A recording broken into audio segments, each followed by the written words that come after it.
but how can we make sure that they do their works better? And today we're here to talk about that. I have in the studio Nene Odompleh Bernard. He represents 1957 News here with us in the studio. Nene, how are you doing? I'm fine, thank you, sir. How are you? I'm good. You know why I called you, sir? Why? You forgot you were my primary school 6 teacher. Okay. Yeah. So Kwame Dazi taught me in primary 6. Let's talk about that later. He combined all the subjects, and Except Dangbe. except Dango. And he's a top guy. Yeah. I remember at times where you teach us how to draw. You draw on the blackboard. Yeah. You stand by the blackboard. You draw a human being sweeping, a human being draw, like everything. You are that guy. But you knew when I came there, I understood Dangbe, but I didn't speak Dangbe. I didn't know about Because that. I didn't want them to let me teach Dangbe. I see. Nene Odompleh is here and he's doing so well. Sometimes he even enters the parliament. Bro, Kwame, I realized you took day off. I mean, there is so much important to us.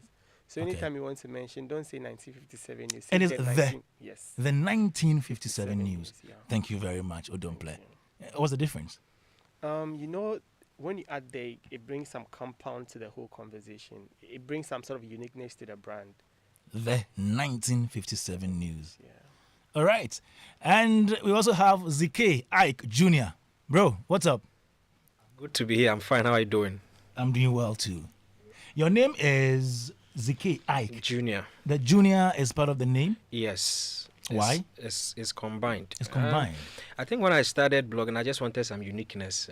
You know, when it comes to the blogging, or let me say the vlogging, choosing a name is quite paramount. Yeah. And I decided to go with that.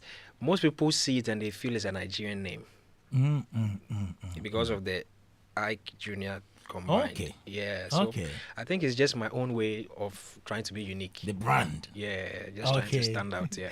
We will be joined by some of the older or the old vloggers and bloggers. Felix Adomako-Mensah, Zionfelix, will be joining us on Zoom, and then Eugene Osafo-Nkansah, who is also the president for the New Media Association of Ghana. They will be speaking to us on the show as well. But we have our father. He's my uncle, but I think you, dear, he's your father.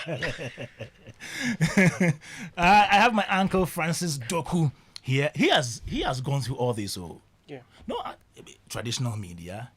He's done advertising, media buying. He's done new media.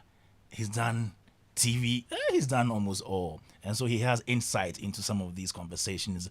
Uncle Francis Doku is the Chief Executive Officer of Maestro Africa Group, and he's the West Africa rep for the Africa Tourism Partners. Sir, welcome to Showbiz A-Z. Thank you so much, Kwame. So, I mean, just for information, Yeah. you're having conversation with 3 Dangbe people in the studio. Wait. We can let you get missing right now. And you too. And a producer on duty is also. Oh, there's Amina. Oh, I guess I'm in What to close me? What to close me? And then me, ne what to boy no show or my paying ne club me. You know? Oh, really? I didn't know. I'm handling no fear no ma vanish. I build anyone to a crowley. Interesting. Wow. Yeah, that's nice. So That's it's nice. over-representation today. Yeah. This one, yeah, you over me, sir. Okay, let me start with you, Bernard. The 1957 news. How did you get into this whole blogging and vlogging thing? So let me say good afternoon to your viewers. Yeah. The viewers on Facebook and then our listeners across. I'm sure some of our audience are also watching or listening. Exactly. I'm so grateful to them. They brought us here. The reason why Kwame Dazi called me to be on the show. I remember 2 years ago, I was trying to reposition the brand, and I called and I'm like, oh, say, I want to be on your show. And he said, you need to push a little bit that people, they need to identify, they need to know you for something first. And that was a motivation to me. So I'm grateful that today... Finally, you are here. Exactly. I'm so grateful to God. And you know, so my producer told me there is this guy called 90. Who is that guy? The guy is everywhere. I'm that guy.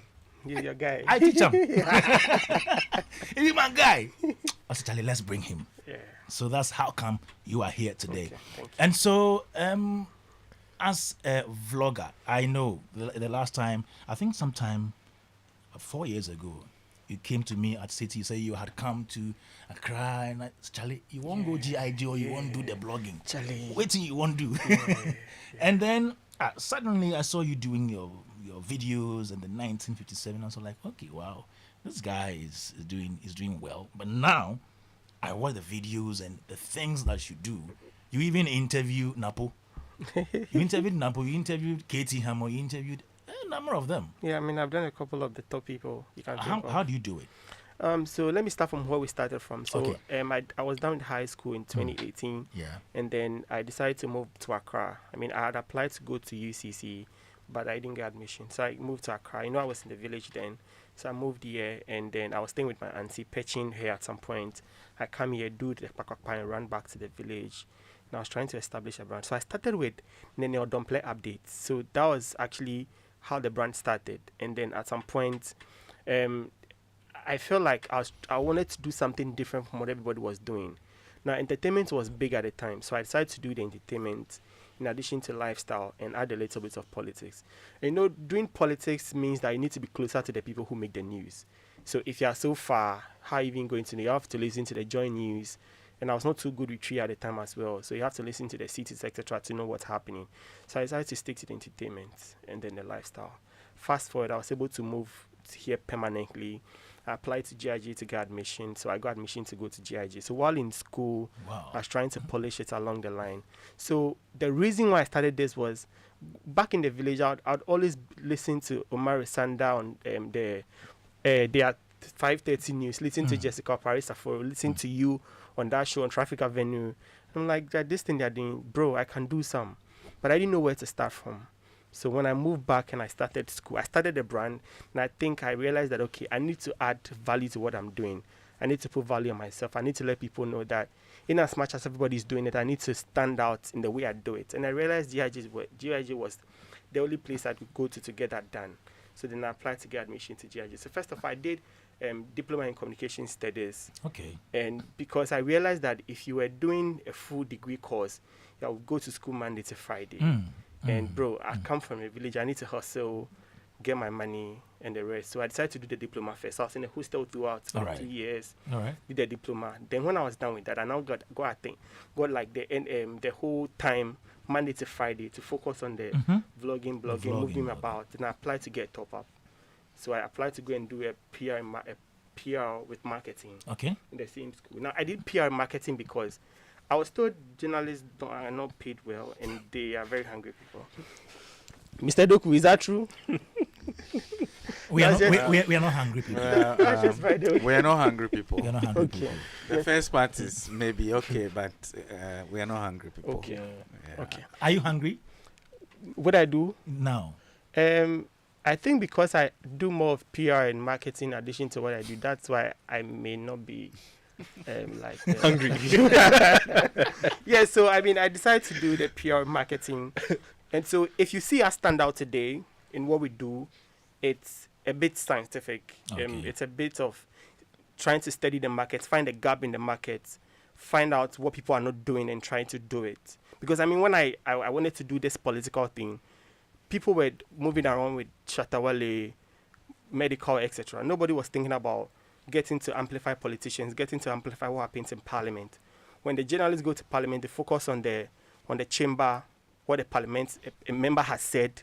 But I decided that, okay, if I get a chance to be there, I want to ask them questions that people are asking on social media. Okay. Because I had gotten some numbers on social media. Yeah. I read comments, I gauge the sentiments on social media, and then now get a chance to ask these people these questions. And we realized that people liked it. So from last year when we decided to focus on politics properly, the numbers ballooned from about ×3, ×4 across all the platforms. And we realized that people really love what we were doing.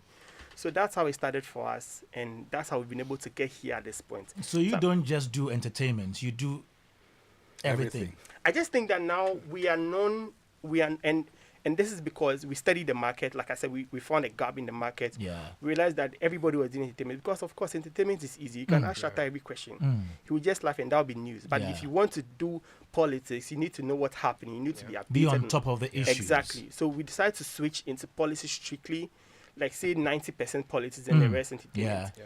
And then lifestyle. Today, sitting here, sometimes there are times where we post things that have to do with entertainment. People ask us, why are you posting it? We don't know you for this. Yeah. And I tell them that sometimes the things we post are not necessarily strictly entertainment. They are national issues. Shatta has been arrested. Shatta is a big deal. Yeah.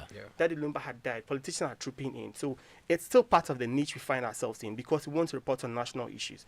We just don't want to report on the basic entertainment and everybody's doing. We just want to be known for something. And I think so far so good. It's working for us. So far so good. That's Nene Odompleh Bernard from the 1957 news. Let's turn to Zhikay Ike Junior. I thought you were a gospel. I thought you were a gospel blogger or vlogger. Yeah. But now I see you everywhere.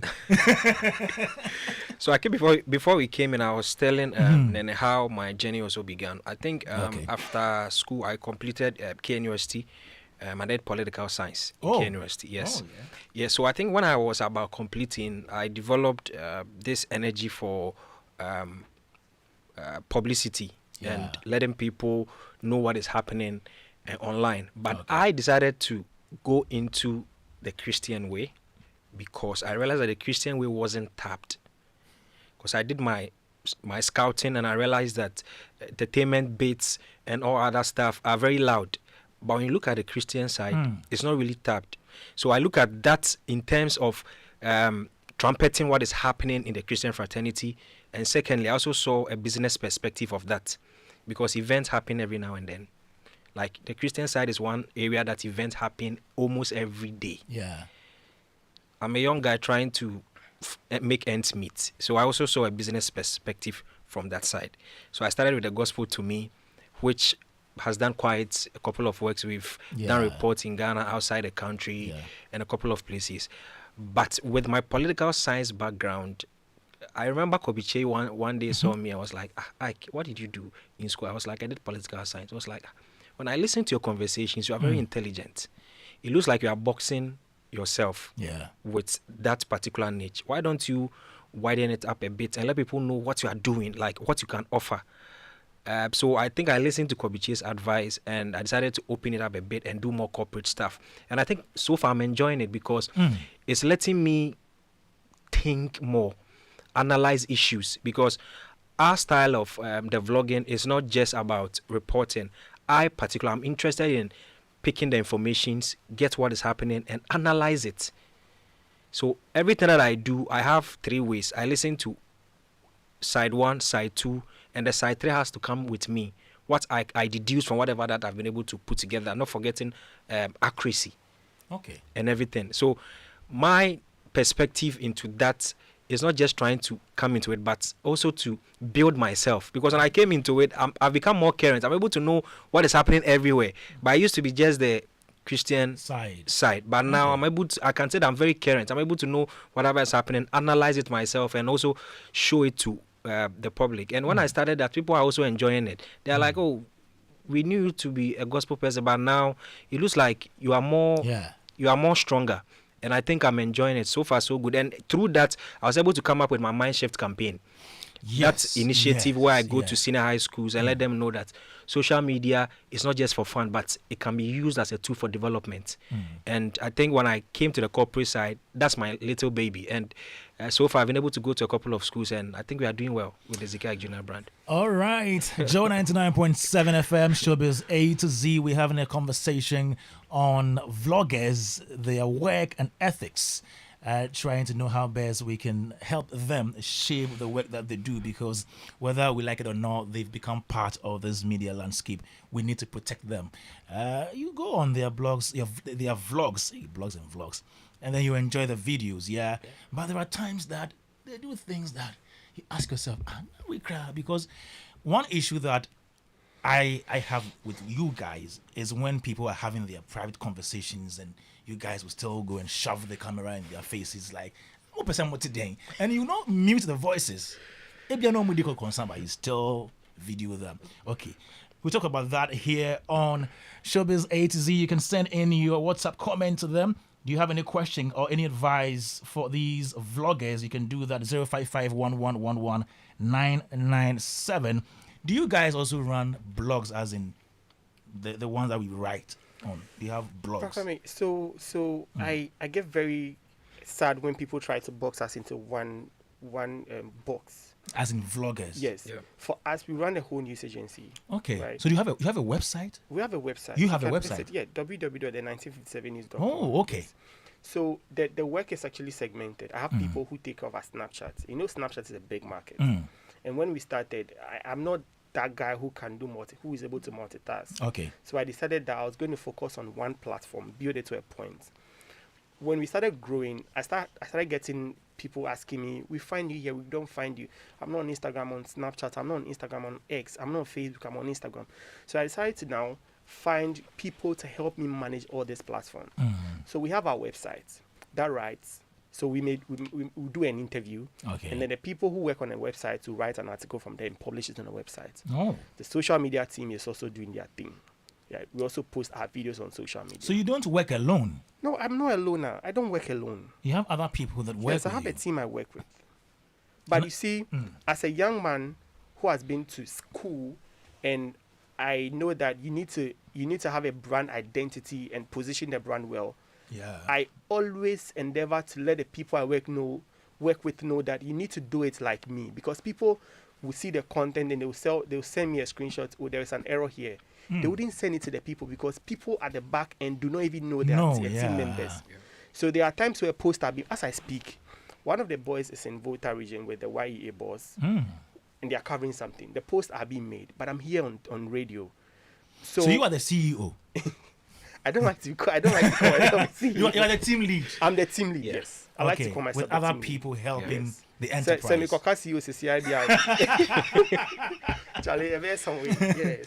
Zhikay, you also have a website? So I think with the Christian side, I have a website, but my website will be launched, I think, next month for the Zhikay Ike Junior. Okay. Yeah. Do you also have other people that help you? Yes, I have other people that's helping me. As you can see, there's one sitting there making a video. Okay. Okay. Yeah, so I have other people that helps me. I think moving on is one thing that we are learning. Okay. You see, this vlogging journey or blogging journey interchangeably that we are looking at, there are people that they see to be something that they are doing out of passion and all. But some of us, we see the bigger picture in it. It shouldn't just be just the videos. When people are able to see your post, they should be able to see some sort of professionalism in whatever that you are doing. So I think growing up in this side of the blogging or the vlogging, we are trying to build up a team, have an editorial bench. People can do proofreading of our post.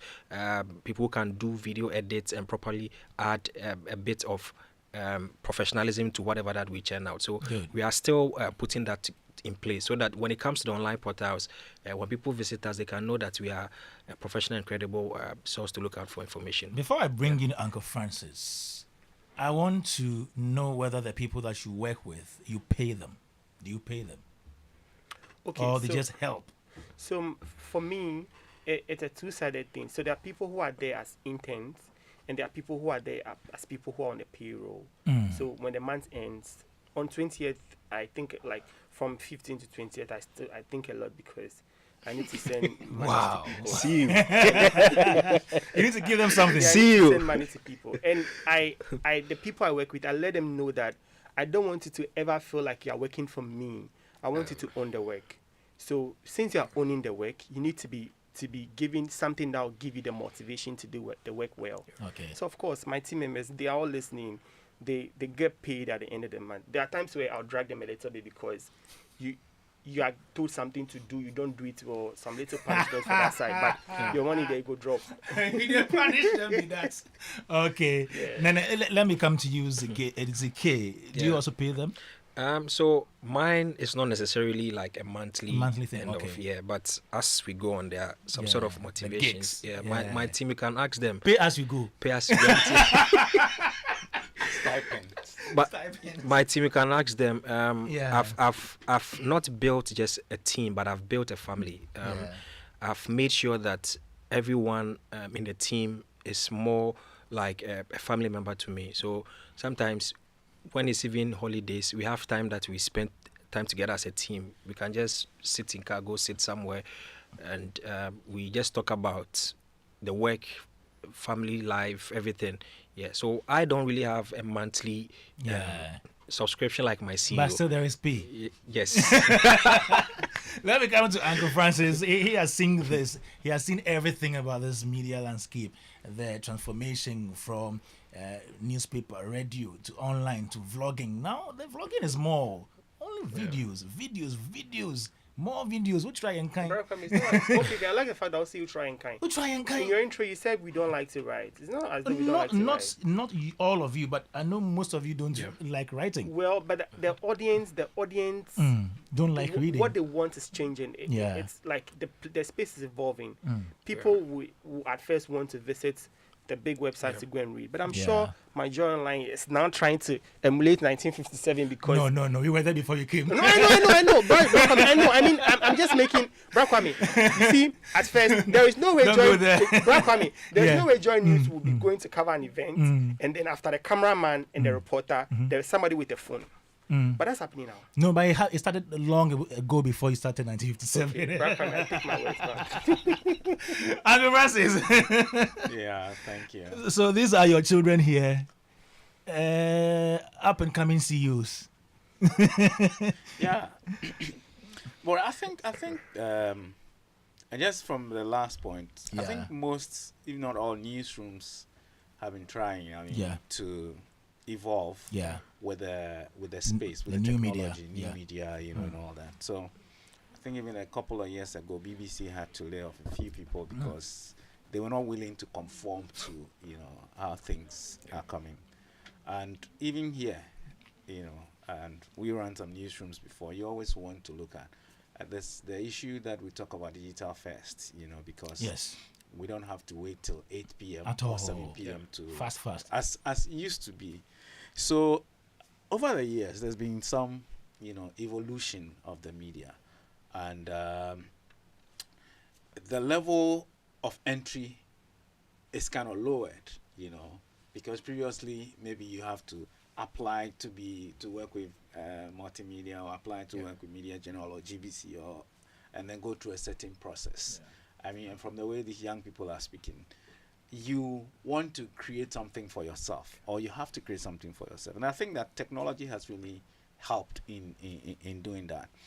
The thing that becomes, and where a lot of people are worried about how the presentation of news is done, becomes, you know, one of the issues, one of the key issues. And the fact that, you know, in the traditional newsroom, there are certain processes that a news will go through before the people consume it. You know, different levels of checking to make sure that, you know, it's not. But even with that, there are times when there's mistake. You know, people make mistakes with the news, and sometimes you have to retract and apologize and all that. So you can imagine how this is, that the news is prepared immediately for consumption without it going through that process. But it's where we are. Is the stage of life where we are. I mean, this blogging thing started only around the late 90s, right? Around 94, you know, before vlogging became very big when YouTube launched in 2005. And so it's a new area of the whole process. And so I believe that with everything new, there will be, you know, some levels of mistakes, things, you know, through as we move on the learning curve until we get to a point where we think that things will be better. I mean, and again, I think we are really on that process. Because previously, it was just one person with a camera or something like that doing that. Now, from what I'm hearing, there's a whole organization behind it. So it's not just blogging or vlogging. It's a whole content, you know, creation organization. Even if it's 3 people, you know, it means that it's not just that one person alone who is doing everything, covering the news, editing the news, and putting it out there, managing even the websites and all that. I mean, a lot of people have done the heavy lifting, the likes of Army Hour. Yeah. You know, they've done the heavy lifting from the 90s, early 2000s up to now. And so I believe it's set a certain standard for some of the new or young people who are coming into that very space. But and I must commend the teams, you know, what they've done up to now. I think that when I started seeing the 1957, and I have to add it there. Before I came into the studio, I was saying 1957. Yeah, the So the 1957. I'm glad you changed it. I realized that they were getting certain exclusives Yes. Yeah. that ordinarily we won't get. And I realized from what he's saying that it is because he decided to go that way. So in your face, you know, and all that. But I realized again later that it's a bit cleaned up. Because initially you see the text 1957 written but on now- it, and it was a bit tacky at the time. I said, who is doing this thing? But then later, I think early this year, I realized that the brand had changed. Yeah. There's a bit more color to it Yeah. and all that. So it just goes to the point I'm making that we would learn and we'll move from one place to the other, even as we realize that things has to change. And also when people who have some level of education come in, I mean education in the area of the work, you know, because you know the people who do a lot of this content work who had absolutely no knowledge of any journalistic you know way of doing things, or any brand management way of doing things. And so I believe that there's a need to add some value to yourself to be able to do these things. It's just like in a traditional sense, if you have some journalistic background, it helps you better in framing your you know stories and the angles, you know, and all that. So I think it's a new area. It's been around for just a very short time, because journalism has been There. from the days of Yeah. before Napoleon Bonaparte, you know, and all that. So it's been long, but this is really something new that has been added to it. But if we must do it, I think that we must do it. Well, I believe as we go on to have conversations, Sure. we'll look at Yeah. some of the things that need to be done to make sure that we improve, you All know, right. and all that. So. All right, this is Joe 99.7 FM Showbiz A-Z. We're having a discussion on vlogging, blogging, the work they do and the ethics governing what they do. Zionfelix is on Zoom now.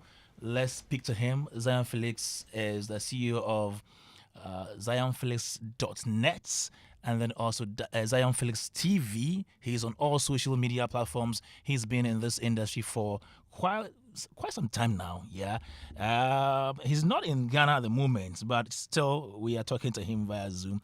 Zion, Yeah, man. how are you doing? I'm doing very well in yourself.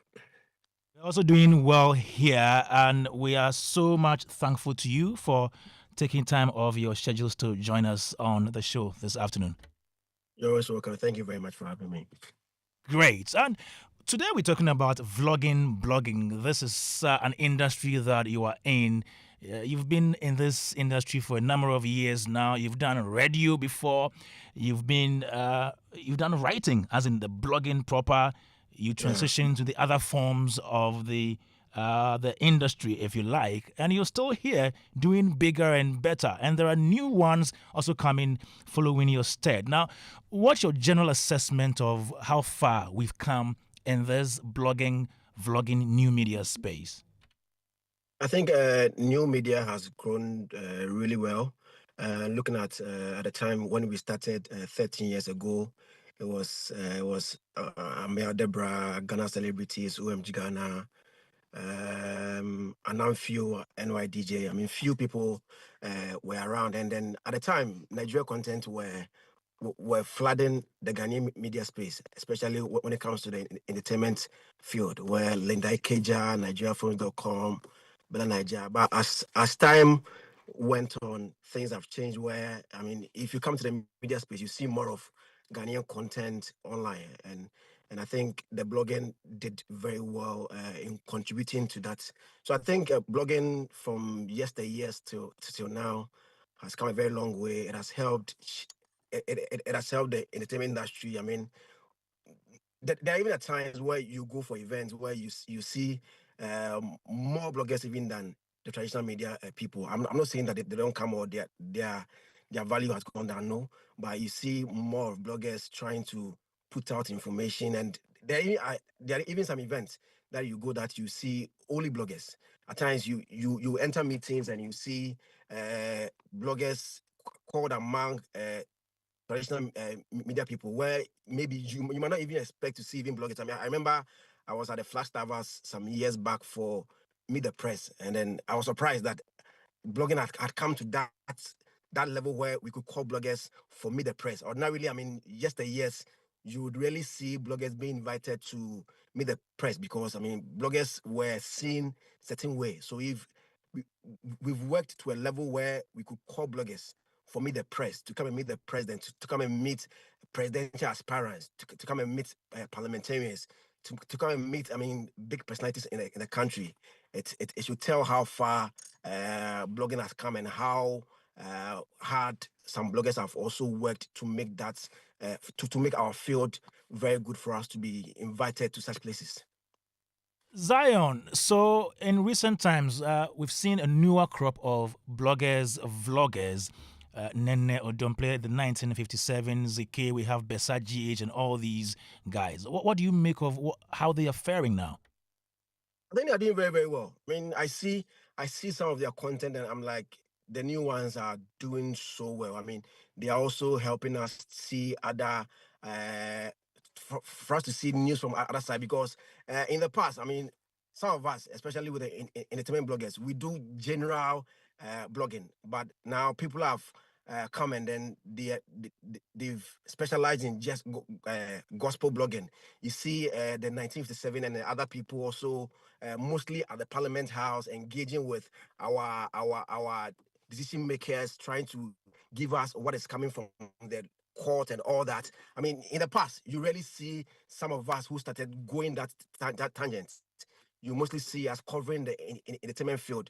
And even in the entertainment, we do general things. We wouldn't say that we are focusing on just gospel or secular artists or Kumawood or Gollywood or movies. We're doing almost everything. But some of the new bloggers who have come in have also made it a point to throw light on probably one particular field that they think that they can hammer there and report their work. So I see 1957, Zhikay, and then other guys who just came also doing very well. And then I am super impressed with what they're also bringing on board.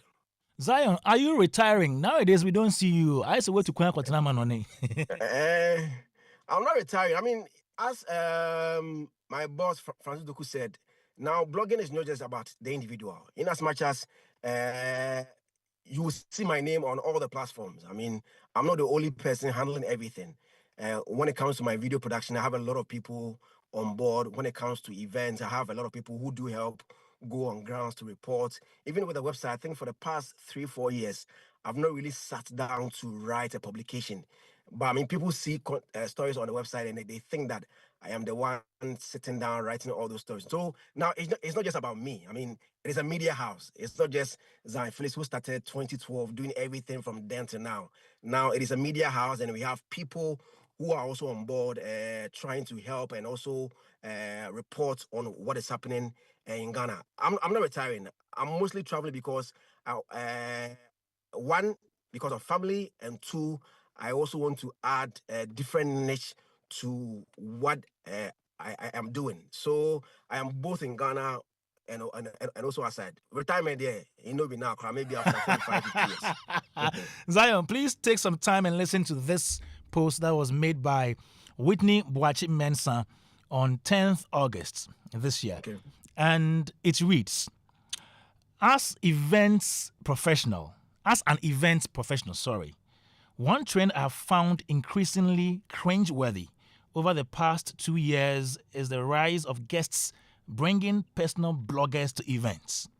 It's one thing to want to document your experiences, but we, as planners, are now expected to create spaces for these bloggers, spaces we didn't account for in the original vision of the event.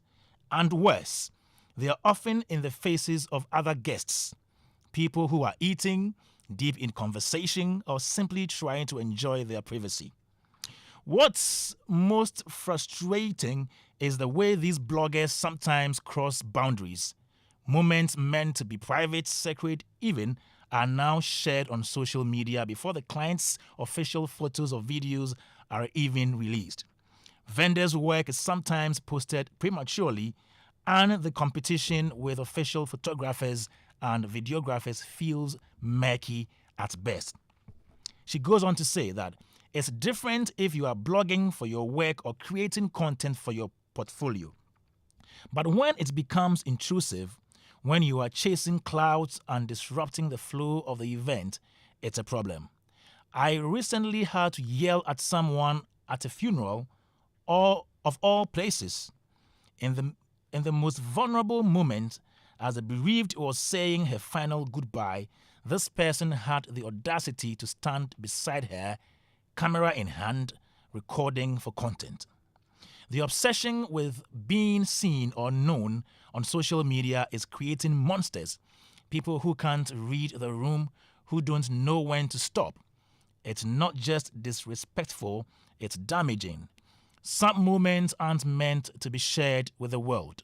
Some moments are meant to be lived, not documented. And this was written by Whitney Boakye-Mensah on 10th August. Now, how do you determine what to video, what to take photo of, what to report? Kwame, with this issue, I think at times I also find it worrying. I've also been at events where I see too many people with phones, and you could hardly see what is even happening on stage. I mean, the phones have taken over everywhere, and then you won't even see what is going on. But I also ask, I mean, what is the role of the event organizer?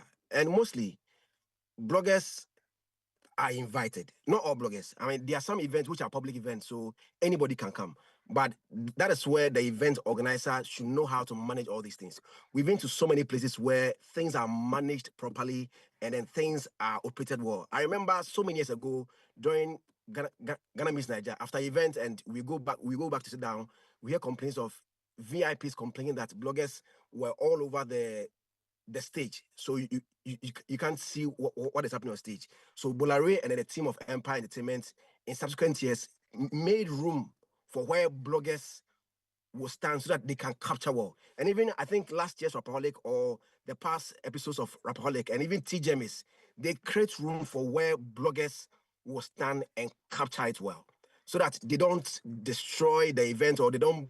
People have paid money to be at events, so that they don't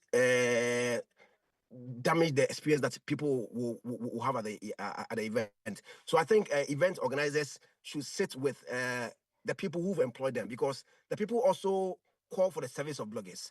They want their events to also go out there, and that is why they invite bloggers. I'm sure there are so many bloggers that if they are not invited, they won't be at the event. Yeah. They come there to work, and they've been booked or they've been invited to come and make sure that the event is published out there. So if he comes and he's also doing his job, you, the event coordinator or the event planner, should talk to the blogger. Oh, this is the place that I want you to stand, and this is not where I want you to stand. And you asked, I mean, where should you stop?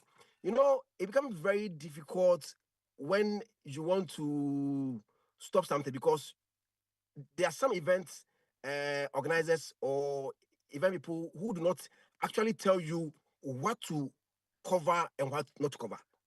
They ask you that, Zion, I'm doing this particular event, I want a coverage.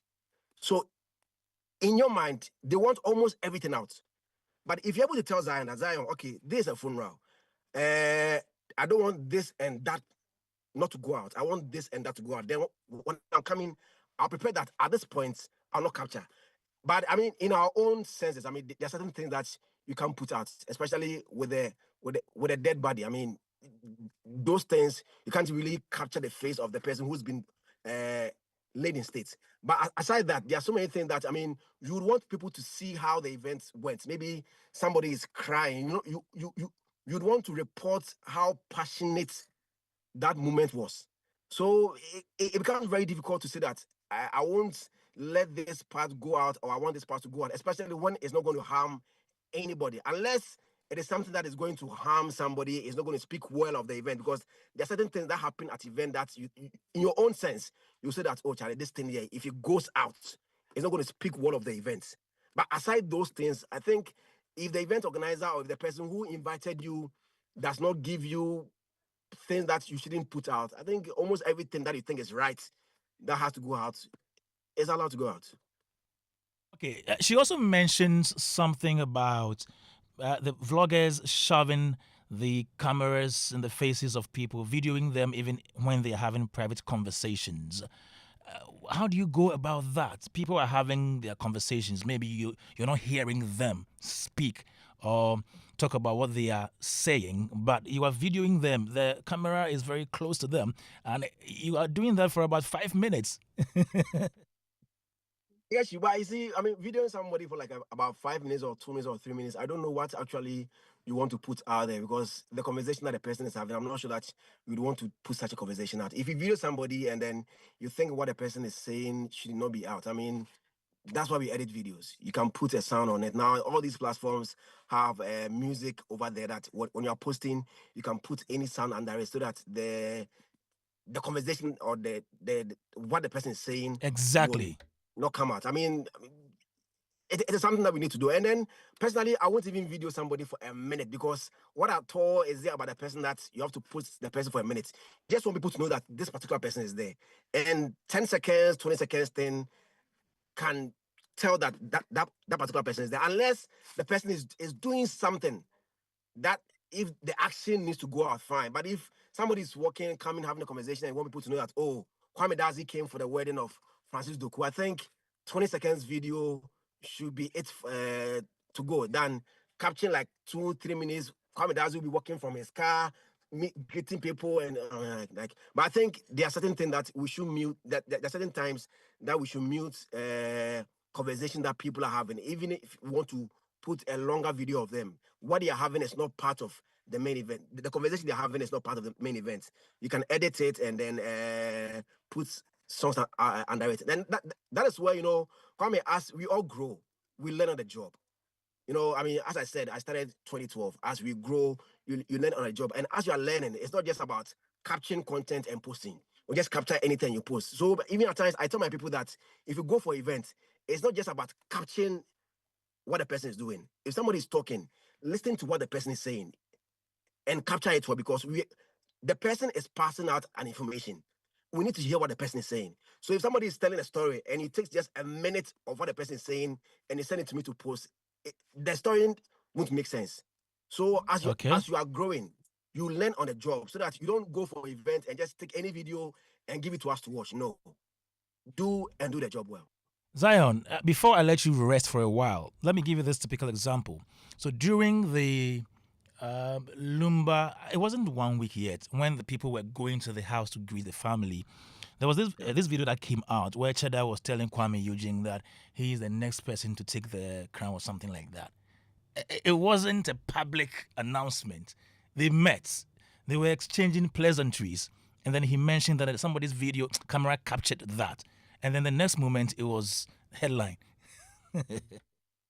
It's not easy, Kwame. That's what I'm saying, that at times, I mean, there are certain things that you can edit and then take the sound out. And then again, Kwame, that place, somebody can also argue that that place is also a public event. And then when Cheddar was talking, I'm sure he saw cameras around. So he might be aware that whatever he says there could also go out, because it wasn't like he was in a room with Kwame Eugene having a conversation. It was a public place, and he saw cameras. He saw people with cameras, with phones, and all that capturing him. So definitely, he might have known that anything that he said there. So I know certain people.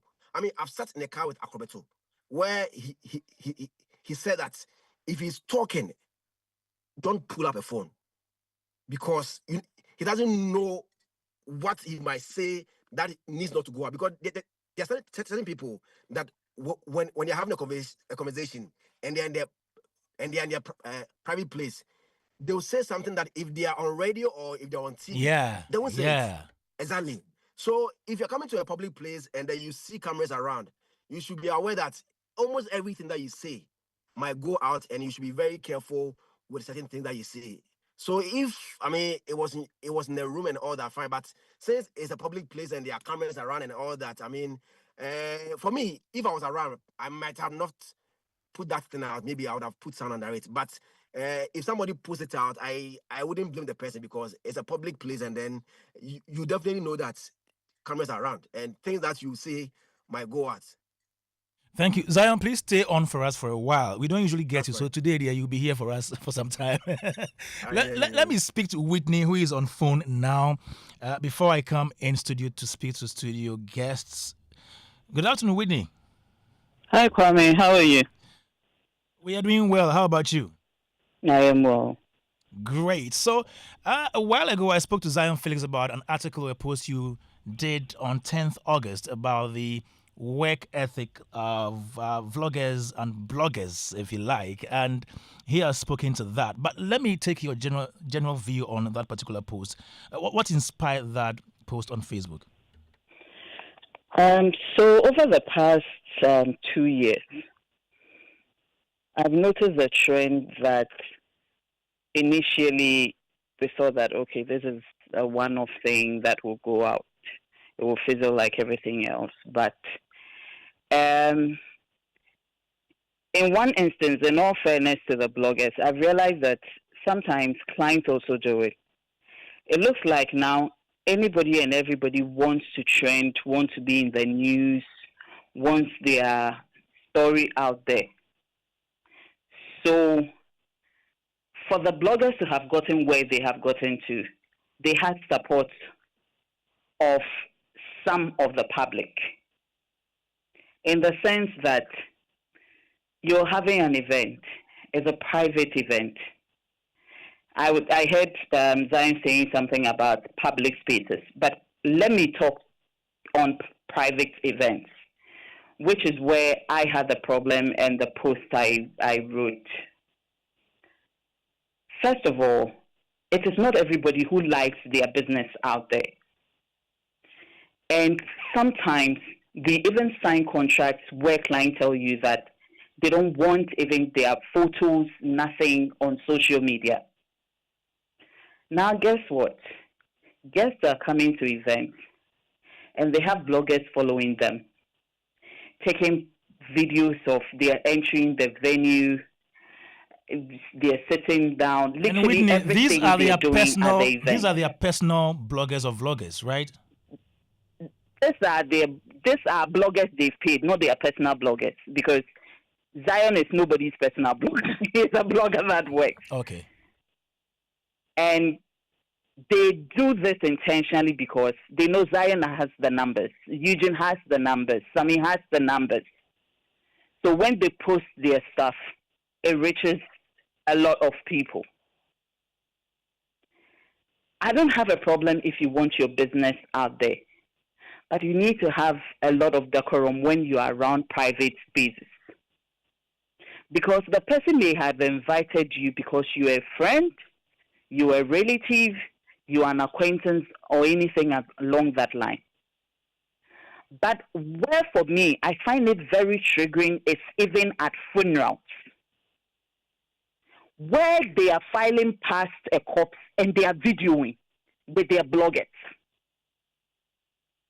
where it is the last moment of the bereaved, and they're broken, they're screaming, they're wailing, and you have some of them. I've had incidents where I have had to back out loud at people that you can't do this. And they want videos of this. So you cannot even differentiate between, okay, this is an okay time to do it and this is not right. The other thing that is very cringy is the fact that sometimes you've had your recce with your vendors, everybody is set out to go, and I don't have a problem with even vendors bringing bloggers to come and capture the work they've done. You are a stylist, you do mixology, it's okay. But when now people are having their meals, and you can see bloggers in their faces, and the next thing you know, it's out in the public domain. it looks like we cannot differentiate between, okay, this is an okay thing to post, and this one I need to exercise a little decorum about it. But whilst we are talking about the bloggers, I also mentioned that we need to talk to our guests as well and our clients as well. Because everybody wants to feed into the frenzy of social media and nothing is private anymore. But whilst you want to trend, you should know on whose turf you should trend. Us as events people have gotten in trouble with clients when we had no idea some videos were even out. So you'll be there and then clients will call you. This, my guest says you've posted a video of them on this site. Fortunately, they know all the sites. So they will mention, or maybe on this person's site, on social media, and people are running all sorts of comments underneath the post, and I haven't asked for that. And so you let them know that you didn't bring a blogger. It's not in your contract. So maybe it's a guest that did. Or sometimes, and this, I'm sure they all know, sometimes there are some events that they deem that, okay, this person is a public figure. So once they have an event and somebody takes me along, then it's okay for me to post it out there. But it doesn't work like that. Whitney, can't the events planners also maybe make announcements on what to do and what not to do at the event? Trust me, the number of times we do. I even have back-to-back with MCs to continually be announcing that these are private moments where clients do not want this moment to go out. When professional pictures are ready, clients will share with you and all that. But trust me, people still do this. Because, Whitney, it will interest you to know that most of these videos and photos that go out are not from our vloggers and bloggers, but from the people who attend the event, the patrons. And sometimes they invite the bloggers. I'm telling you this for a fact. Sometimes they invite okay. Yes, I'm saying sometimes bloggers to come around. They have their numbers. For some of them, when they post, you can even see that they tag the people. Said, I don't have a problem if they're just taking videos of you, the guests, and tagging you. But where it goes beyond other guests at the events who haven't asked for this, or even the client's event and he doesn't want it out there, then you're overstepping your boundaries. That is all I'm saying, that we all need to have a little decency when we are doing some of these things. Because sometimes you are posting whomever invited you, then there are other people in the video, you post it on social media, and then people start all sorts of comments under people, they have no idea who they are on the post. And because it is your event, it comes back to you. Whitney, what's the way forward? How do we solve this? I may be in the space of knowing a lot of the bloggers personally, so we have conversations. But it's not every event person. I won't speak for every event person. Maybe they will not know their bloggers, but I think that we all need to come to a place where we all know that, listen, there are public spaces and there are private spaces. So even if a guest calls you as a blogger to come do them a favor of videoing them to put it out there for people to know that they have arrived or they are part of the creme de la creme and all that, it bemoans on you as a blogger and it bemoans on me as the event person to let all of them know that, yes, I can take the video of you, but I cannot post your surrounding or the people in unless they give me that permission. We need to start letting them know. Great. Because, we are ruining stuff in the background. Maybe there are some places that you haven't even told people that you're in town, you are in this place or that place. And then all you see is your video out there. Then you start getting calls from people. Well, thank you very much, Whitney Boakye-Mensah, for your time this afternoon on Showbiz A-Z. We appreciate it so much. Thank you. So that's Whitney Boakye-Mensah there. She's an event planner, and we spoke to her about a post she made on 10th August, yes, complaining about some of the things that our vloggers and bloggers do when they go for event coverage.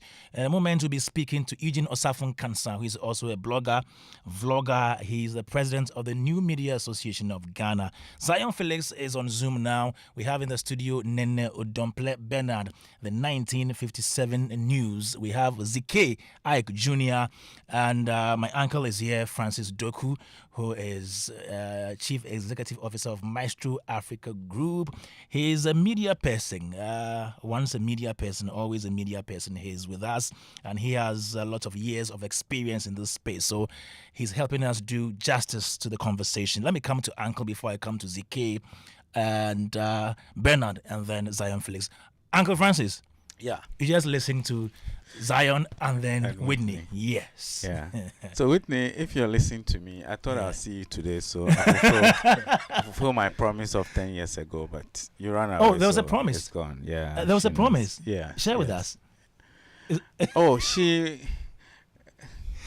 wanted me to take her to Osu Night Market for Kenke and Domido. So I thought I'll see her today. So but, that you go that. Yeah, but she okay. chickened out, or she poked out. You know? Anyway, but Right. I agree with some of the things Whitney said, but I also disagree with some of them. Okay. I think about some years ago, I wrote a similar post on Facebook about how people go to people's events, Okay. private event, wedding, and all that. And you know, weddings, you know, they contract photographers to take photos. Some people don't want the photos to go out before the official photo come out. But people go and use their mobile phones to take. But that was some years ago. But I think things have evolved. Some years down the line, this conversation we're having, it will be of no significance. Of course. That's maybe the prevailing situation where, you know, like I mentioned earlier, there's no proper filtering of the process of putting you know, content out. You know, so if you see people at your event with cameras and they are making videos, of course, you should expect that those things will come out. Yeah. So where I disagree with her most is the fact that the blame for events where things go out shouldn't be put so much on the bloggers, vloggers, as it were, but mostly on the people she say that come there with their personal, you know, and the event organizer would have seen that these people have come with bloggers, and they're carrying cameras and phones, things that you can record with. So I think the worrying situation is where people go to events with their personal, you know, bloggers. A bit worrying also for me is the fact that lately, even politicians, everywhere they go, they have their either they pay for bloggers to be there to make the videos, you know, or they come with their own people to do that. Yeah. I mean, I find it a bit worrisome, especially this year. But they are documenting stuff for themselves. Yeah, but there are some conversations as you gave the example of Kwame Eugene and Cheddar, which I think it's not an issue because they were in public space. Okay. You know, so that one I don't think somebody were inside a room and somebody, you know, they were in public space and he spoke. Okay. Did he say that or not? He said it's different if they put AI to fake deep him that he was saying that. But if he said it, I don't think it's a big deal. But again, where you are within an office, and I think for me it's too much. But I'm also saying that perhaps down the line, 4 or 5 years later, we'll look back and say that maybe we're making a big deal out of it because it's also new to us that wherever politicians go, a cameraman is following, making video. It's not even just politicians, but even administrators, people who have transitioned from politics into administration, running organizations and all that. And every step of the way, everything is recorded. There's no filtering, no privacy, no. I think that. So it's not the recording you are against, but it should be filtered. I don't think everything has to be put out. It's not everything that. And I think that's what Whitney is also saying. Okay. That you come to a private event, and there are rules about what to put out and all that. And I think, as Zion said, there's a need to make sure that the event organizer or the person who contracted the event organizer need to find a way to manage that. Exactly. It is about saying that these are things you can film, these are things. There are some events you go to that they ask you to leave your phone at the door before you enter. I mean, for instance, you can't go to the Jubilee House and take your phone inside. You will leave it at the entrance before you go in. Unless you work there or you have clearance, but every visitor who goes there, you leave your phone there. And so it should happen that some events that you don't want the thing to go out there, let them know that you have an official photographer, and when the photo is ready, you give it out for people to put out, or video, you give it out for those who want to share. And they don't have to necessarily take their own videos. But if you allow them to come with their bloggers, definitely it will be difficult now for you to control them, because once bloggers are there, some of the things may even be going out before the event will end. I mean, when we were reporting on events back in the 90s, late 90s, 2000s, Showbiz will come on Thursday. I go to event on Saturday. I mean, it will take 1 week before it will come. Today you are there, the event is already out there, report is already out there. Your paper is there on arrival. You know what I mean? So things have changed. And so if you want to manage it, you have to be deliberate about it. Don't assume that we've seen people there, they will have the what's the word? I don't want to say common sense, but maybe that's what. That they will have that and not post it out because you think that they should know better. If you don't manage it, I mean, we'll be here and we'll be saying these things and all that. Again, just let me also touch on that. The blogging, I just want to remain with blogging, which also includes video anyway, so has become so part of us that if you're organizing any event, and Zionfelix knows that even if you're having a press conference or a launch of a product or event where you want media to cover, there's some budget that is even made for bloggers. Because once you call them to come, and because you want your team to be out there, so the importance of that part is also not to be looked over. Even brands are recognizing that if you want to launch a product, it's not just a traditional media now that you use. And you also have to find a way to let those who can let it go out in media, because everybody wants their thing to go out. But it is about how you manage it. And if we don't manage it and we assume that these young people, and because listen, all they live, they fend for themselves with is how many videos they take and how it goes out. You know what I mean? So it's not just about bringing them and paying back. The video is their money, if you like. They are stock, which gives them the monetization, which helps them to be able to take care of themselves and all that. If you add any money to it, it is additional. But this is their stock, and so it will go out. But if you don't want it to, then there's a need to be deliberate in managing it so that it doesn't go out before you realize it. Thank you very much, Francis Doku. He is Chief Executive Officer of Maestro Africa Group.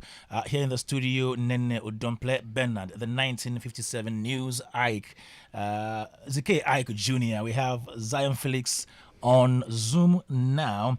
Early on, we spoke to Whitney Boakye-Mensah. Now on phone again, before I come to you, Zhikay and Bernard and Zion, we have the president of the New Media Association of Ghana. He is also one blogger who started with traditional media. He's done newspaper, the filler days, to producing Channel R's Total Entertainment 252, Entertainment Review, to others. And now he is also in charge of Nkonkonsa.com. Eugene Osafo-Nkansah is on the phone now. Good evening. Kwame. Right, Eugene? Yeah, catch you on bro. Let's speak English. Okay, we catch you Nkonkonsa. Thank you very much, Eugene, for your time this evening here on Showbiz A-Z. Now, we're taking a look at the work that we do, the space in which we are, new media space, blogging, vlogging. You have been in this game for some time now, and I know that you've also seen that we have new people coming up. We have new vloggers, new bloggers coming up. You are now the president of the New Media Association of Ghana. And in, let's say, 1 minute, what do you think of the current performance of the people in this space, the bloggers and the vloggers in this space? One word, I think growth. I think we're growing. Looking at when we started and what is happening today, it's very exciting to see young guys start this with the notion of building a brand. When we started, it wasn't like that. It was just doing something as leisure, something that you do for fun. You know, as you said, we are from the mainstream media, so when we started, we were doing things that other brothers were doing, and we thought that we were just doing it for fun. Until we realized that it's actually a brand we are supposed to build. But now, some of the guys start with the notion that they are starting a brand and they are building a brand and they are doing it full time. So it's exciting and it's good for the ecosystem because, now social media is here to stay, it's here for good. And the fact that young guys who finish school are able to get something to do, something meaningful, something profitable to do with their lives, I think it's all well and good. I started by saying that you started from the traditional media side. Then all of a sudden you transitioned. What inspired that move? Let me again give props to Adebra and give props to somebody like Father Dixon, who, even though he's in the mainstream media, always pressured me to go on social media because when the mainstream media is dry, he thinks that there are a lot of information on social media, especially the days when I was the entertainment editor for TSFM Online. We have to do a lot of updates every day, and sometimes there's no news. So you can come and tell you, Jackie Appiah posted this, I think it's newsworthy, you can use it. He actually bought a phone for me to go on social media, but I refused. And let me say on record that I was one of the people who thought social media was part of the Antichrist, the 666. Oh, you I were? I didn't like it at all. Oh, really? Yes. To be frank, I didn't like it. I thought that, it was exposing us too much. I didn't look at the business side of it. But Adebra convinced me that actually this is something you can do and add to what you are doing on mainstream media. And I always say that I registered my company in his house. So big ups to Adebra is one of the people who encouraged me to do it. And the likes of Ebenezer Anamfio, the likes of I came to meet Zion, even though I'm a senior when it comes to mainstream media, I came to meet Zion on social media. So yes. That's how come I thought that it was something good that I can add to what I was doing on mainstream media. And even at a point in time, I heard you were not on social media. You didn't have any account on social media, true? As we speak, I don't have any personal page on social media. Are you serious? Commercial. Really? Yes, I don't have any. I don't have any page that says Eugene Osafo-Nkansah. Any page you see is not me. The only page that is official on any social media platform is Nkonkonsa. Nkonkonsa. Yes. Wow. Okay, now let's go straight to the topic for discussion today. What do you think are some of the things you can still do as a people in the industry to make your work better? And the major thing is training, capacity building. I think that every meeting that I've started since we set the association up is one language that I speak: training and building capacity and educating people who are in that space. Because I think that the space is so fast that if you don't educate yourself, if you don't upgrade yourself, within a year or two, you find yourself, you feel like an old man. So I think that training is very important. Education is also very important. Capacity building, and then consistency is also very important. Yes. I know you have an association called the New Media Association of Ghana. I've seen you make inroads, make some great steps, meeting politicians and policy makers. What inspired the formation of that group? Well, when I came in after 5 years or more, I realized that the space was very open. They didn't have any form of management, any form of sanitization, any form of unity or any points that anybody can go when they want to speak to us as a unit. So I spoke to a couple of people about it, and well, it was my idea that association is the only way forward because, I mean, I can't do it alone. It's a big space, and I don't think that all the ideas I have, all the things I want to do to improve the space, I can do it alone. So the best way is for us to come together. So I called, obviously, people that I knew were big in the space. I spoke to them about it, and we came up with this idea. So it's basically to put us together, to have a seat at the table, to be able to make decisions for ourselves, to protect ourselves, to guide the young ones coming, and then to make sure what we are doing is professional and it goes with the ethics of what we do. So it's basically to do the things like the Barnaba Association are doing, like GJ is doing, like music guy is doing for musicians. It's basically to bring us together in the space we are. Okay. How many members do you have now? Now we're heading towards 150 members. Wow. 115 or 150? 150. 150. Yes. That's impressive. And it includes, it also covers people from the other parts of the country? No. Let me add that this is just random people who have heard about the association who have contacted us that they want to be part. Okay. We haven't started nationwide outreach. We haven't made any efforts. Even though we have reps in almost all the regions, we haven't really gone to the other regions to seek for membership. This is just random people coming to us that they want to join. But we have a plan of going nationwide to speak to, because, you know, we have bloggers in all 16 regions of Ghana now. Yeah.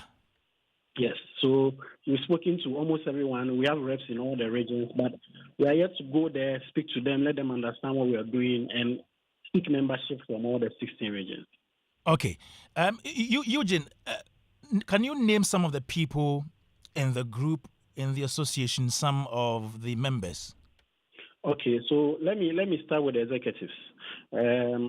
I'm the president of the association myself, Eugene Osafo-Nkansah. Amir Debra is my vice president. David Mauli is the PR. Yemi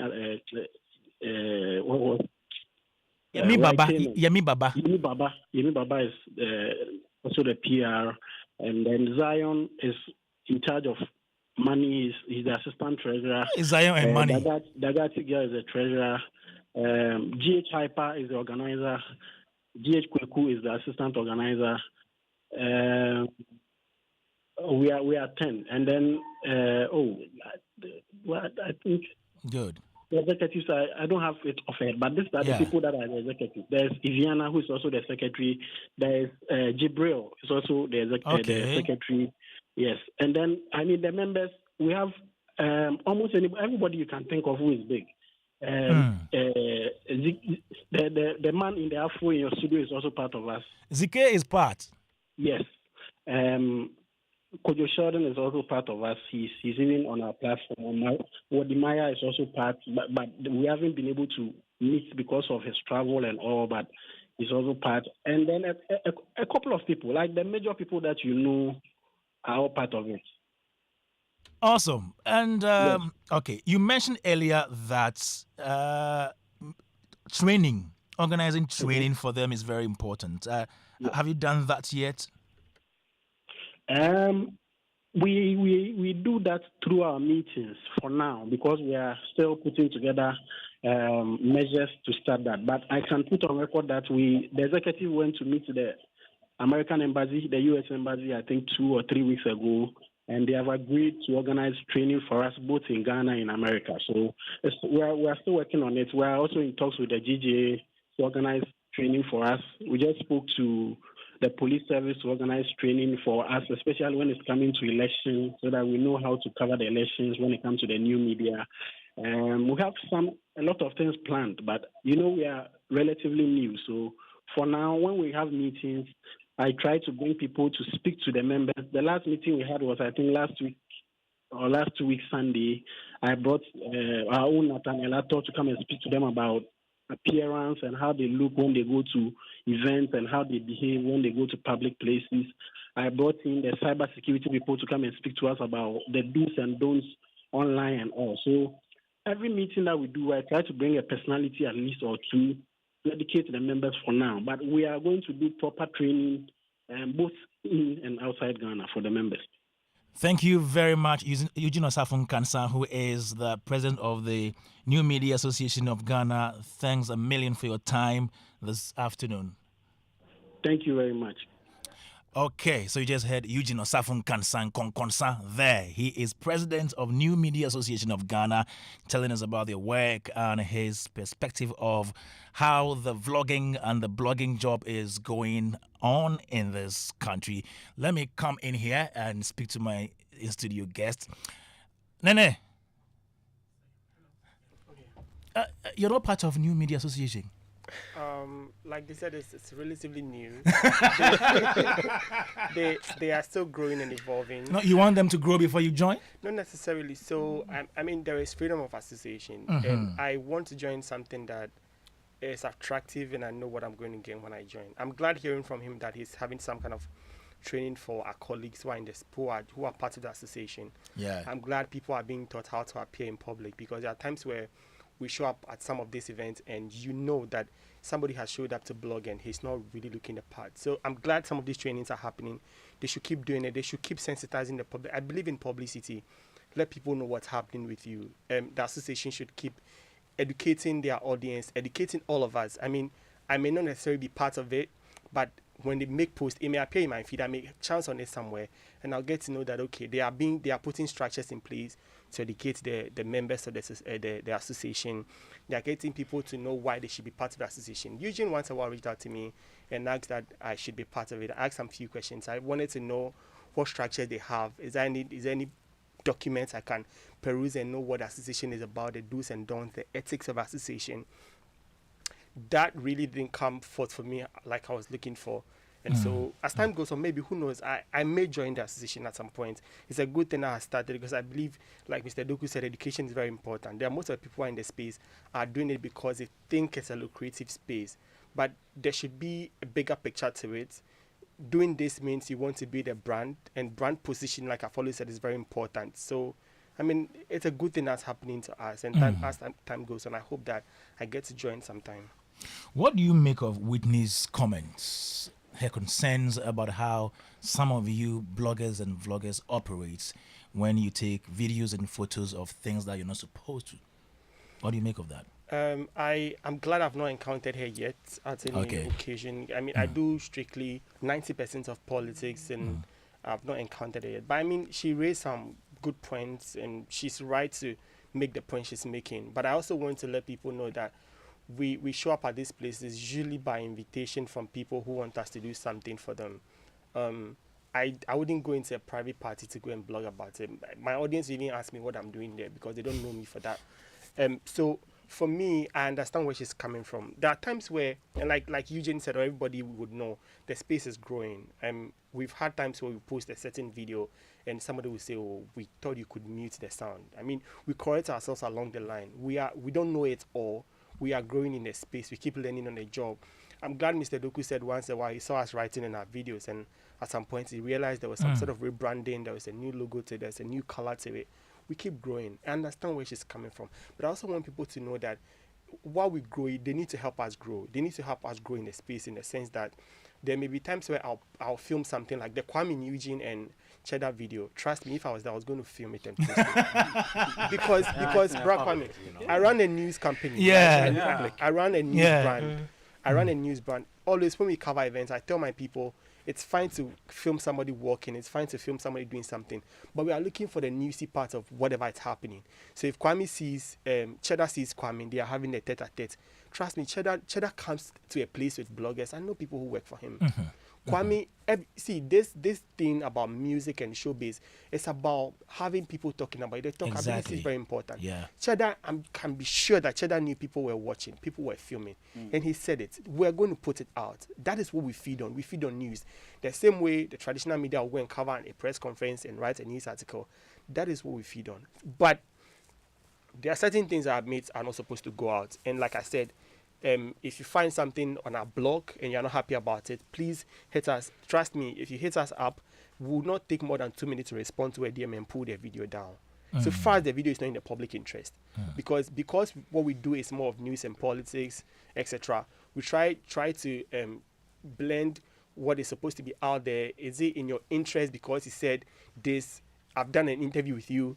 You said something and the public is bashing it, so you now want to reach out to me and tell me you want me to pull it down. For that, I'm not going to do it. Yeah. But if it's a public conversation and it's a private conversation you've had with somebody, and I film it unknowingly. Maybe there are times where we are posting a video and you thought you had placed music under it, but before the video goes out, you realize there is nothing under it.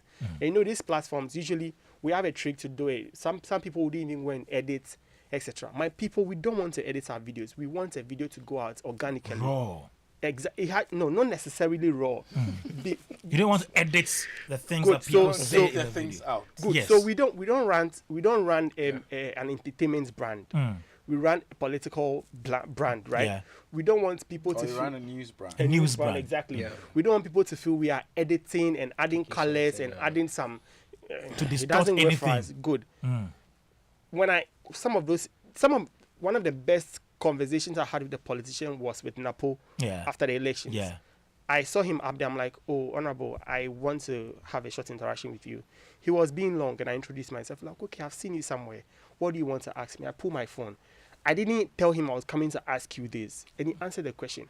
After the interview, people said, did Napo pay me for that interview? Because they thought that interview really did good to Napo. People didn't see him that way, right? People thought he was that kind of an arrogant person, and all of a sudden, he's interacting with me, and he's speaking undertone and Speaking all to that. you as a son. Yeah, so for me, I honestly wouldn't want my people to be editing and adding colors to our videos. The people who do the entertainment stuff can do that. The people who run the lifestyle companies, brands can do that. But as a news agency or a news company, I want to make sure that we are putting something as a news angle to it, but also respecting the privacy of the people we are reporting on. Awesome. Let me come to you, Zhikay, your comment on Whitney's concerns. So, to be honest, I feel Whitney has a point in some of her submissions, because I don't think that any person who is actually an event planner, who is putting an event together and doesn't want some parts to be out, end up seeing some informations out there. However, I feel that when it comes to ethics, as we are saying, majority of us, we are yet to learn about that. Ethical codes with regards to journalism. I feel a lot of us, we are still yet to learn, because come on, most of these bloggers, they've not gone to any school. There's no school that is school of blogging that we go. But that they you are are on going the to teach us. internet. That's a big school. Yes, so as it stands now, majority of people have passion for it to disseminate information. They've journeyed on that path and they are getting to know more about it. Yeah. But as it stands now, there are some ethical codes that are still breached. Okay. Privacy is one thing that is actually breached, because if it wasn't Lumbe's funeral, I didn't know majority of people even had issues with someone having a funeral and going to the house to go and film. You get it? Those are certain key issues, and also some questions that some of our colleagues ask. For instance, you see that people are mourning, they ask, how are you feeling? You see, there are certain ethical codes that I feel we are yet to learn, as I said, because majority of us, if not gone to any journalism school, in quote, or there's no school of blogging somewhere that you go, they'll give you a certificate that, oh, you've completed school of blogging, so go and work. So some of these ethical stuff, I feel we are going to learn on the job. However, I feel as an event planner, if you are putting an event together, in as much as you reiterate on the fact that you don't want some part of the events to go out, I know most event organizers, they have accreditations that is served to media persons that come. So if an event planner and you are having an event and you are supposed to curtail certain information from going out, you serve out accreditations and barricades. And let me tell you one funny thing. I think we have a group that we all join, and recently there was a big problem with majority of the guys, because when we went to the state funeral, there were strict restrictions. Okay. Yes, because Standogbe came out with certain strict restrictions. You can't cross this line. Yeah. You can't come this way.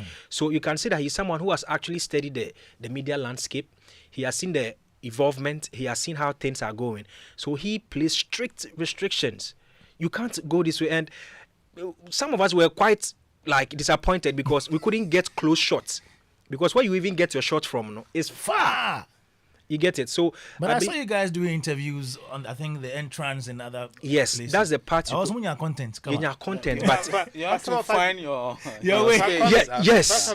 I'm not cutting, but some of us decided not to show up at all. I think he didn't come. He Yeah, didn't show up. because it looks like Stan had seen the frustrations that were coming in. Okay. Example, the funeral, where some bloggers made their way to the homes of the bereaved, where they filmed people crying and all of that. In their low moments. In their low moments. And to some extent, even the people who are bereaved, some of our people found ways and means to even ask them questions, like in their low moments. So I feel some of these things, he really wanted to put it under check. Hence, he came up with strict measures. And even after that, there are certain instances we saw people filming and Stan told them, stop filming, put your phone down. Oh, still? Yes. Yeah. Were they vloggers or bloggers, or they were patrons? Vloggers. They were attendees. Vloggers. He okay. saw them, like we've seen a couple of, he told them, put your phone down, hey, go back. So it looks like he has seen the sort of distortion that these things are bringing. And I feel it's all because of these ethical codes that we are breaching. Yeah. So I feel Whitney has a point, but as a person, if you are in the public space and you are having conversations, you should know that you are in a public space, because it might end up going to places you don't want. However, I'll talk to our colleagues. There are certain conversations, if they are private, they are private. Me, for instance, if I'm filming and I see two people talking, I draw back. Okay. I don't even want to film at all. Okay. But when they are done and there's some movement or something, I film. As I said, there are some of us who are going to learn on the job. Okay. But Whitney has some points. Okay, this is from DJ Mensah. He says the first instinct is always to film what will trend, without considering how damaging it can be or the reach. It's a curse and a blessing. As an event person, I control what goes out by creating a poll for them to share. And I want to share what I want to go out. Well, okay. You see a regular person with a phone, no identification. Next thing is you are trending. The old faces are now even employing new guys and activating 2 to 3 events at the same time. My little advice is they are becoming too expensive, yet many are not expanding their brand beyond the platforms they rely on. They forget to build their own channels, their own identity, and their own long-term platforms. I keep telling them one day they will wake up and realize social media platforms can go down. Then what's left? Those who invested in their own media assets, content channels, and communities will still stand. DJ Mensah says this. Zionfelix is still on Zoom. Let's take a spin. When we come back, we do the last part of the conversation here on Joy 99.7 FM. This is Showbiz A-Z. My name is Kwame Dazi. We are back. All right, still right here with the vloggers and the bloggers and Uncle Francis. Zionfelix is on Zoom now. Let's look at the way forward. What to do to make blogging in Ghana better than before. Zion. Hello, Zionfelix. Hello. Are you there? Okay. Yeah, Kwame. Hey, Zion. Yeah. Okay, so we are going the way forward. What do we do to make sure that this space becomes better than before? I think we all need to upgrade ourselves. We all need to learn on the job. As Zhikay was saying, most of us didn't sit in the room of GIG or attend any general class. I mean, we all found passion in the job and we entered into it. So as we are in the job and thinking that this is what we want to actually do for a very long time, we need to learn on the job. I mean, some of us have been learning on the job because how we started years ago is not how we are at the moment. And then I think it will help all of us. And then the association, as Eugene also mentioned, put some education on the way for us to come sit there and then learn. So I think we all need to read, learn, and make the job better. Now, it's not just about writing. It's not just about putting content out. I mean, a lot of things do go into it right now. Even now, we have people who just go for events and take like videos and put it together, do very beautiful editing. So as you also going for events, you also need to learn how to edit. It's not just about taking the content and splashing it. It's not just about normal vlogging 5 years back. People want to watch something that will appeal to them. So as you are taking videos, you should know what to take, what not to take, when editing, how to edit it for it to look beautiful, so that when somebody watches it, the person will enjoy. Because now there are a lot of people creating that same content. I always tell people that you've not paid somebody to watch your video. So if I have to stress to listen to what is being said in the video, or I have to stress my eyes to watch you, I'll just hop on to the next person. So I mean, we need to learn, take good videos, know how to edit well. Whenever we are putting our content out, we should be very careful, so that we know that we are putting the right thing out. Right now, whether we like it or not, we are journalists, and we need to go that tangent. We are not those small boys who are just doing anything. No, now people see us to be journalists. People do respect the brand. So if you're doing, do it well, so that they'll stop saying that they will they're a blogger, we're a blogger. Even at times you see some videos that an ordinary person took it. But bloggers, bloggers, but then they blog. And then he's coming, and then he's but if you're able to do it well, those things will go out of the system, where if anything bad happens, they'll be blaming bloggers. So let's try and equip ourselves and then do better, so that we get more gigs, more deals, and more brands will also believe in what we do. I know that things have changed, where big brands are believing in blogging or the online space, but we need to do more, so that we can appeal to more corporate people. Thank you very much, Zionfelix. That is Felix Adomako-Mensah there. Thank you for spending time with us. Now, Nene, Hello, the way forward. I want to appeal to my colleagues who want to do this. It's an evolving space. Okay. We need to learn on the job. I keep hammering on learning on the job. Anytime I see errors in some of the things you do, especially some content I think shouldn't go out, I try to draw their attention. Some will listen, some wouldn't listen. But I want them to know that it is about the bigger picture. Some of us are not just looking at being known in Ghana. We are looking at hitting the world, telling the stories nobody is able to tell. Being able to stand out in what we do. Now, one big issue we face, or my team faces, is copyright breaches. There are people who find our content on social media. They don't know how we get through to get those content, but they want to cover our watermark, splash this on it. It's an appeal I'm making. We can't keep striking people every day. And it's a space that I think while we learn, we need to know that copyright is a big deal in other parts of the world. As we speak, there are international organizations who are reaching out to us to ask us for videos.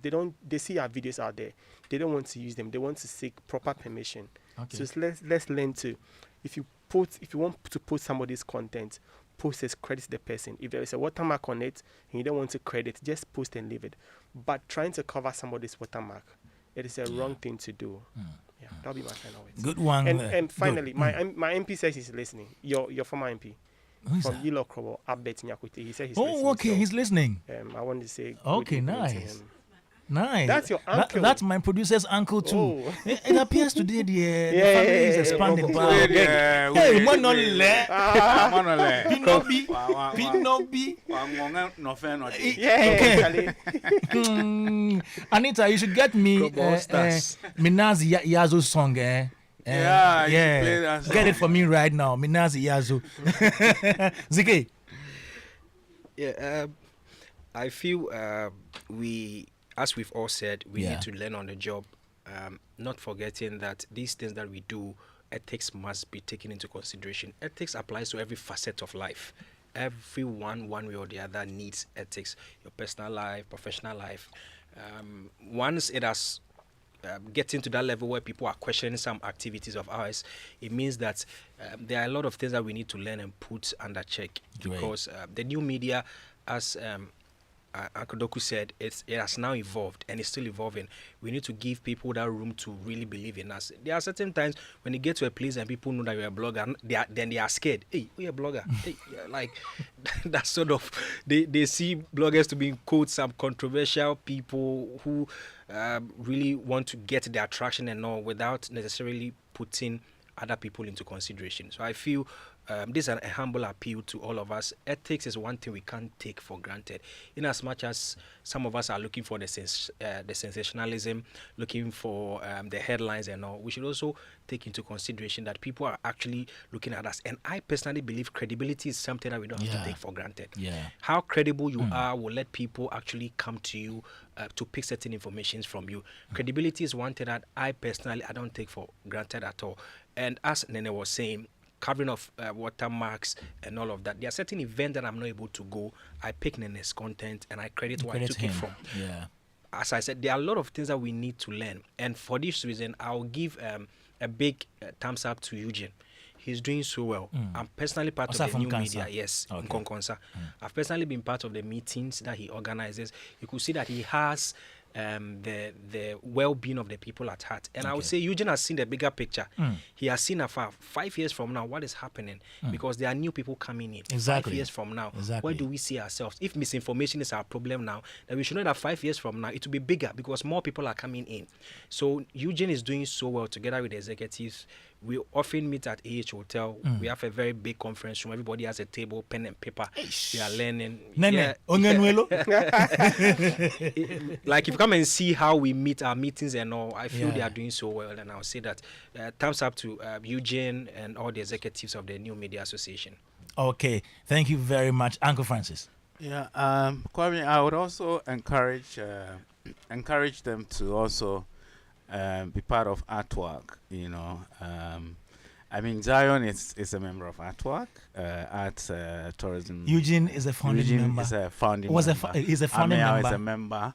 You know, almost all of them. So, I mean, it's also good to look at that side as well.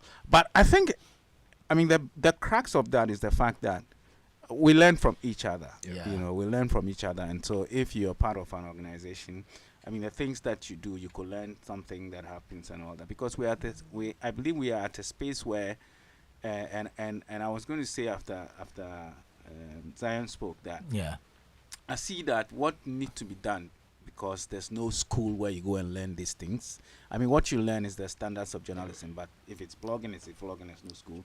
I think what will help is, you know, things like master classes, you know, that would look at the things to do and not to do. I mean, they've spoken about how others pick other people's content. When I was at TV3, one of the biggest things was how people pick your content and not credit you. At all. They don't even, and when you strike them, then it becomes a problem. They'll call me and beg. I remember you called me on one. That's a TV. It's not me.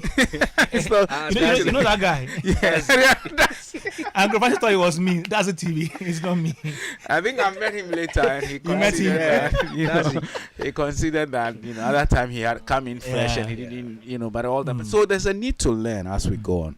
And having said that, I would also reiterate the point that sometimes the people who organize these things who want that publicity, so they bring in. I mean, in that case, we cannot blame the bloggers as much as possible. So if you want to manage your communication, then do it well. Set the rules and make sure that you insist on everybody sticking to it, so they won't put things out that you don't want them to. Because Kwame, at the end of the day, like the traditional media, it's a competition for scoop, you know, and even now it's even higher. The competition is higher, is stronger, because the platform is readily available to put content. So there's a need for you, if you don't want it, to properly manage it.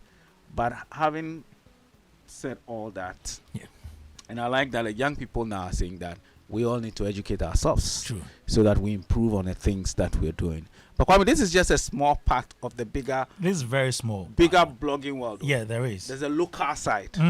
You know, there's a local side. Just like when you pick radio stations, what the local stations do is like something on. I get it. On hill. So we need to look at how to bring everybody together so we all improve on what we do. Thank you very much, Francis Doku. Chief Executive Officer of Maestro Africa Group, and then to you, Nene Odompleh from the 1957 News, to Felix Adomako, Mensah, Zionfelix, to Eugene Osafo-Nkansah, Nkonkonsa, to Zhikay Ike Junior and Whitney Boakye-Mensah. My name is Kwame Dazi. Thank you so much for listening to Showbiz A-Z on Joy 99.7 FM. Show brought to you by MTN everywhere you go, and a Superstar multi-fruit drink. And this show was produced by Philip Nye, supported by Anita Tay, Olivier Fagnan, and we're leaving you in the safe hands of Minazi Yazo. He says, away.